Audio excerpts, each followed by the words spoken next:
Terima kasih sudah mengantarkanku. Hati-hati di jalan. Seru Sabrina pada Naurin di dalam mobil. Iya, jawab Naurin melambaikan tangan dan pergi meninggalkan Sabrina yang masih berdiri di depan teras rumahnya. Kita akan pulang kemana Nyonya? Tanya Danto. Kita ke mansion aja. Suamiku ada di sana. Lagian kedua orang tuaku sudah pulang dari rumah base camp dengan 30 pengawal yang menjaga rumahku, jawab Norin. Untung aja kedua orang tua Nyonya tidak kenapa-napa, ujar Danto. Iya, berarti keberuntungan masih berpihak pada orang yang benar, jawab Norin. Nyonya benar, balas Danto. Sabrina baru saja akan masuk, namun bayangan seketika melintas dalam benaknya. Kenapa juga aku memikirkan pria cabul itu? Lupakanlah Sabrina, lupakan. Gumam Sabrina menggaruk kepalanya yang tidak gatal. Tidak masuk akal. Bagaimana pria itu langsung menggodaku? Padahal kan kita baru pertama kali bertemu. Dan lagi aku sempat akan tergoda hanya karena melihat wajahnya. Ya Tuhan, buang jauh-jauh bayangannya dalam ingatanku. Aku tidak ingin bertemu lagi dengannya dimanapun tempatnya. Cukup sekali saja dan sudah. Itu pun aku menyesal karena mau diajak Naurin menjenguknya. Celoteh Sabrina seraya memasuki rumah. Sementara mobil Naurin sudah terparkir tepat di depan mansion. Naurin turun dari mobil. Pengawal Danto, tolong bawakan belanjaanku ya, teriak Naurin memasuki mansion. Iya Nyonya, jawab Danto mengambilnya di bagasi. Kau habis dari mana? Tanyalah Brian yang tiba-tiba berdiri di depan pintu. Ya ampun, kau mengagetkan aja, cetus Naurin memukulnya. Oh, ternyata habis belanja. Kenapa tidak mengajakku? Tanyalah Brian melihat Danto membawa beberapa tote bag besar di tangannya. Besok malam minggu aja aku mengajakmu kencan. Bagaimana? Apa kau mau? Tawar Naurin mengedipkan matanya. Males. Brian berbalik dan berjalan meninggalkan Naurin di sana. Dengan cepat Naurin berlari dan melompat ke punggungnya. Ayo gendong aku, pinta Naurin. Turun, kau sangat berat, perintahlah Brian. Hah? Kau sangat lemah. Beratku cuma 45 kilo dan kau merasa berat menggendongku. Ih. Ledek Naurin turun kembali dan melewati Brian begitu saja. Kau ini. Dengan cepat Brian menggendong Naurin berlari menaiki tangga. Hei, hentikan. Aku takut jatuh, teriak Naurin. Kau yang meremehkanku, rasakanlah. Brian semakin cepat melangkah menaiki tangga, membuat Naurin berteriak dan memejamkan kedua matanya. Baru kali ini aku melihat tawa kebahagiaan yang sesungguhnya di wajah Tuan Brian, gumam Danto melihatnya. Direbahkanlah tubuh Naurin di atas kasur, bersamaan dengan Brian yang masih berada di atasnya. Kau pasti lelah, dengarlah nafasmu yang ngos-ngosan itu, ujar Naurin. Tidak juga, jawab Brian merebahkan dirinya di samping Naurin. Keduanya terlentang dan menatap langit-langit kamarnya. Aku tadi berkunjung ke Mario, dia sudah baik-baik aja, dan besok akan pulang, dia sangat kuat ya, ujar Naurin. Richard dan Mario adalah orang terkuat pilihanku. Dia tidak akan mudah terkalahkan, apalagi hanya sebuah peluru kecil. Tidak akan ada apa-apanya, jawab Brian. Kalau kau bagaimana? Apa sekuat mereka? Tanya Naurin menoleh ke arahnya. Apa kau ingin membuktikannya? Ulanglah Brian. Tidak perlu, aku hanya meledekmu saja, jawab Naurin tersenyum. Brian menarik tubuh Naurin ke dalam pelukannya. Aku ingin menyentuhmu sekarang, apa boleh? Bisiknya di telinga Naurin. Ih, ini kan masih sore, kok ini ada-ada aja, jawab Naurin kaget. Memangnya apa bedanya? Semua waktu sama saja, ayolah istriku. Brian menciumi kedua pipi Naurin tanpa henti.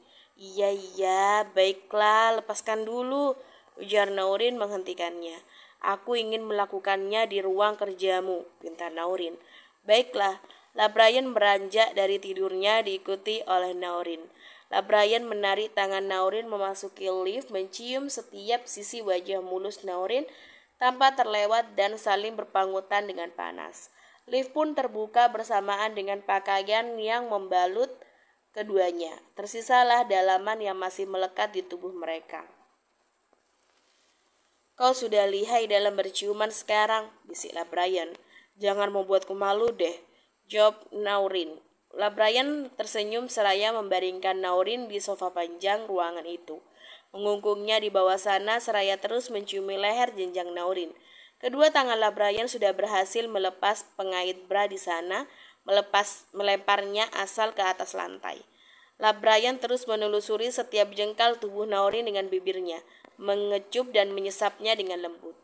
Setengah jam berlalu. Kini Naurin merasakan sesuatu yang hangat mengalir dari daerah intinya, bersamaan dengan getaran tubuh mereka saat mendapatkan pelepasannya bersama. Kecupan mendarat di kening Naurin yang masih sibuk mengontrol nafasnya. Aku mencintaimu, ucaplah Brian membaringkan tubuhnya di samping Naurin, menarik dan memeluknya dengan erat. Kau sudah pulang. Aku memasakkan sesuatu untukmu, makanlah, ucap Liora menyambut Richard yang baru saja pulang dari kantor. Nanti aku harus mandi dulu. Kau tunggulah di meja makan, jawab Richard berjalan melewatinya. Jangan lama-lama dan cepatlah turun, seru Liora yang mendapat anggukan dari Richard. Liora berlari ke arah dapur, menata kembali makanannya dan duduk di sana. Apa Nyonya membutuhkan yang lain? Tawar pelayan. Tidak ada, kau kembalilah bekerja, jawab Liora. Baik Nyonya, jawab pelayan berlalu. Beberapa menit berselang, terlihat Richard yang sudah menuruni tangga menuju dapur, menarik kursi dan duduk di sana. Semua ini kau yang memasak, tanya Richard saat melihat beberapa menu makanan di atas meja. Iya, silahkan dicoba dan komentarlah, jawab Liora tersenyum. Richard pun mengangguk. Biar aku ambilkan untukmu, kau mau lauk yang mana? Tanya Liora seraya menaruh piring di piring Richard. Aku ingin cumi asam manis, tumis capcay, dan tempe goreng, jawab Richard. Liora pun mengambilkan apa yang diminta olehnya. Makanlah, ucap Liora sembari mengambil makanannya sendiri. Terima kasih, ujar Richard. Sama-sama. Keduanya saling menatap dan tersenyum. Mereka berdua pun menikmati makannya bersama. Kau memang jago sekali memasak, ujar Richard menambahkan nasi ke dalam piringnya kembali. Makanlah yang banyak, jawab Liora tersenyum. Setelah menyelesaikan makannya, Richard beranjak dari duduknya. Tunggu, aku ingin berbicara denganmu, seru Liora. Aku tunggu di teras depan, jawab Richard berlalu. Liora menyusulnya setelah meneguk minuman di tangannya. Mereka duduk di teras rumah bersama. Aku ingin bertanya, apakah kau sudah bilang ke tuanmu kalau aku ingin bekerja di sana? Tanya Liora. Belum, aku akan mengatakannya di saat yang tepat, jawab Richard. Memangnya ada apa? Tanya Liora. Saat ini Tuan Brian sedang memerintahkanku dan Mario untuk menangkap orang yang sama. Namun karena Mario tertembak dan belum pulang dari rumah sakit, terpaksa misi ini dihentikan sampai Mario benar-benar pulih. Masih sangat rumit, kau bersabarlah, nikmati dulu yang kau jalani sekarang. Jelas Richard. Baiklah, aku mengerti. Nanti seandainya kalian bisa menangkap orang itu, tolong tanyakan di mana ayahku berada. Apa kau mau melakukannya? Tanya Liora. Akan aku tanyakan padanya jika dia tertangkap. Kau tenang aja, jawab Richard. Aku hampir lupa. Selama ini aku bahkan tidak mengetahui keberadaan Tuan Didon. Atau mungkin dia ditahan dalam Mansion Edward. Aku benar-benar sudah tidak sabar ingin membobol Mansion Edward dan memporak-porandakan seisinya, batin Richard. Wajah Liora berubah murung beranjak dari duduknya. Kau mau kemana? Tanya Richard. Aku ingin beristirahat sebentar, jawab Liora berlalu meninggalkan Richard di sana.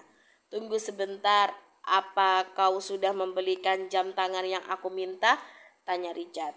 Sudah, ada di kamarku, sebentar aku ambilkan dulu, jawab Liora berjalan ke kamarnya untuk mengambil jam tangan tersebut. Liora menabrak Richard yang ternyata sudah di belakangnya. Kau tidak perlu masuk ke dalam kamarku, aku akan mengantarkannya, ucap Liora. Memangnya kenapa kalau aku kesini? Apa kau keberatan? Tanya Richard duduk di bibir kasur. Tidak, bagaimana bisa aku keberatan? Ini kan kamarmu juga, aku hanya meminjamnya, jawab Leora. Terserah kau aja, jawab Richard mengamati jam tangan yang sudah diambil dari Leora. Apa kau yakin Nyonya Muda akan menyukai warna yang kau pilih? Tanya Richard. Aku yakin dia akan menyukainya, jawab Leora. Baiklah, maaf mengganggu waktu istirahatmu. Aku pergi, ujar Richard berjalan keluar. Tiba-tiba, Leora berlari dan memeluk Richard dari belakang. Sontak Richard membulatkan kedua matanya karena kaget. Kemudian isak tangis Leora pun mulai terdengar. Kau kenapa? Tanya Richard melepaskan pelukannya perlahan dan menatapnya. Entah kenapa perasaanku sangat tidak enak saat memikirkan ayah. Aku harus bagaimana? Jawab Leora. Richard pun membawanya ke dalam pelukannya, menepuk lirih punggungnya, mencoba menenangkannya dari kesedihan yang menyelimuti hatinya. Aku tidak bisa menebak bagaimana keadaan Tuan Didon sampai saat ini. Tapi aku ingin menyuruhmu untuk selalu mendoakan ayahmu dimanapun dia berada. Dan aku janji, aku akan melindungimu sampai kapanpun. Bahkan jika nyawa taruhannya, karena aku sudah berjanji pada Tuan Didon untuk menjagamu. Jelas, Richard. Kau mengatakan itu seakan-akan ayah sudah tidak ada di dunia ini lagi. Membuatku sangat sedih. Jawab Leora membenamkan wajahnya pada dada Richard. Sudah, jangan menangis, ujar Richard. Jika suatu hari nanti kau mendapatkan kabar yang tidak mengenakkan, kau jangan bersedih terlalu dalam. Ingat, masih ada aku yang akan menemanimu. Jadi jangan pernah merasa kalau kau sendirian di dunia ini. Lagian kita kan belum tahu apa yang sebenarnya. Jadi kau jangan berpikir yang aneh-aneh, oke? Timpar Richard seraya memegang kedua pipi Leora. Leora mengangguk dan tersenyum kembali. Malam pun tiba. Terlihat Richard yang kini sudah berada di rumah sakit bersama dengan Brian di sana. Di ruangan di mana Mario masih dirawat. Kalian harus memulai penyerangan besok. Aku yakin kalau Edward sekarang sudah lemah. Apalagi kau bilang kalau orang yang diandalkan tertembak oleh Mario. Itu artinya dia hanya sendiri dengan pengawal yang masih tersisa di mansionnya. Apa kau besok akan ikut, Mario? Kalau tanganmu masih belum pulih, biarkan Richard denganku saja yang pergi ke sana dengan banyak pengawal. Jelaslah Brian. Tidak tuan, saya akan ikut. Lagian ini hanyalah luka kecil, tidak masalah, dan ini sudah pulih, jawab Mario. Baiklah. Kalau begitu, besok kita pergi ke sana dengan baik-baik mendatanginya. Jangan ada penyerangan terlebih dulu, namun pastikan strateginya. Perintahlah Brian. Baik, Tuan. Serentak Richard dan Mario. Tiba-tiba, pintu ruangan dibuka oleh Naurin dan Antonio. Kalian berdua kenapa bisa barengan seperti itu? Ujarlah Brian menatap tajam ke arah Antonio. Sabarlah dulu, aku tadi tidak sengaja bertemu Nyonya kau di depan. Aku kesini hanya untuk memastikan kalau Mario bisa pulang dengan cepat besok. Jawab Antonio berjalan menghampiri Mario di bangkar. Memangnya kenapa sih? Kau cemburu? Ih, sambung Naurin duduk di samping Brian. Dia bisa saja menggodamu dengan tampangnya itu. Balaslah Brian.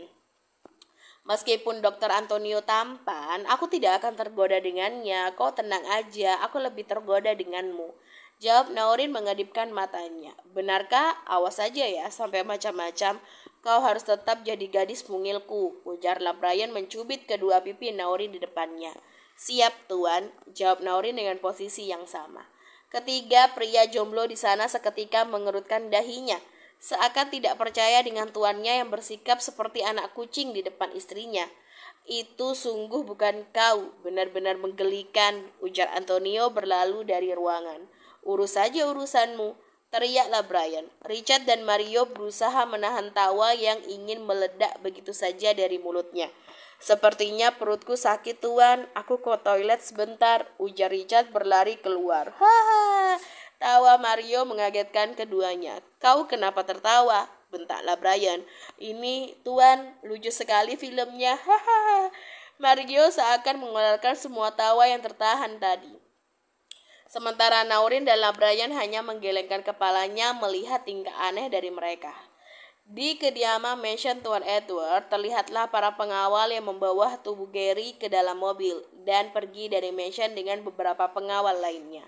Kau harus tetap hidup, Gary, untuk selalu melindungi putriku apapun yang terjadi. Meskipun aku yang harus mati terlebih dulu, aku tidak punya pilihan lain untuk menukar nyawa putriku selain diriku sendiri. Karena hal itu yang sangat diinginkan oleh Brian, yaitu kematianku. Gumam Tuan Edward yang duduk di meja kerjanya dengan segelas whisky di tangannya. Aku yakin Brian akan menyerangku kapanpun. Aku bisa saja lari dan bersembunyi darinya.